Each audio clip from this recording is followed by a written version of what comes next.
relationship with God. The enemy is out to kill, to steal, and to destroy our relationship with God. And not only our relationship with God, but our relationship with one another. So here, this is what was going on. And so the king was having these dreams, and he would go to the wise men, the musicians, and astrologers, and all of those that would tell him what was going on, the Chaldeans, and they would tell him. But this time he had a dream, and they couldn't tell him.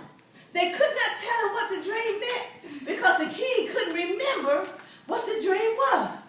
And so here in Babylon, the king went mad, trying to discover, well, what is it? What is it that's going on? What is it? Why I cannot remember? Well, here we have this group of people. We have the Jews. And the Jews, like I said, with Daniel, they were in captivity here. And what it was, the Bible was trying to show us here in the book of Daniel that even though the king thought he was in control, he was not. God was in control. See, the king had this problem that he could not solve. The king had this problem that his musicians could not solve. His astrologers could not solve. Nobody that he knew of could solve this problem here. And see, this presented an opportune time for the Lord to step in and to show who was in control.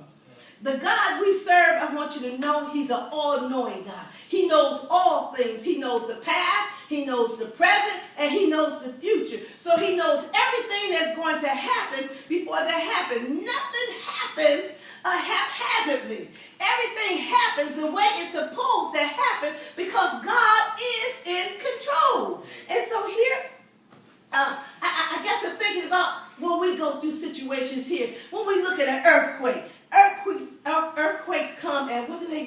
They shake the foundation. And what they do, they shake the foundation of our security. Now we're all off guard because an earthquake is coming in, and everything that we knew that made us who we were, or made people who they were, who they thought they were, all of those things have been all shaken up. So the earthquakes shake the foundation of our security. When we have a tornado, the tornado blows away a lifetime of treasures. Some of us treasure up so many things in life till we think those things are who we are, that they make us, and these are great accomplishments. But then along comes a tornado. And what does a tornado do? It's wind, and it blows away those things right out of our life. And then we have things that happen in life that cause different consequences to us. Divorces shatter a home.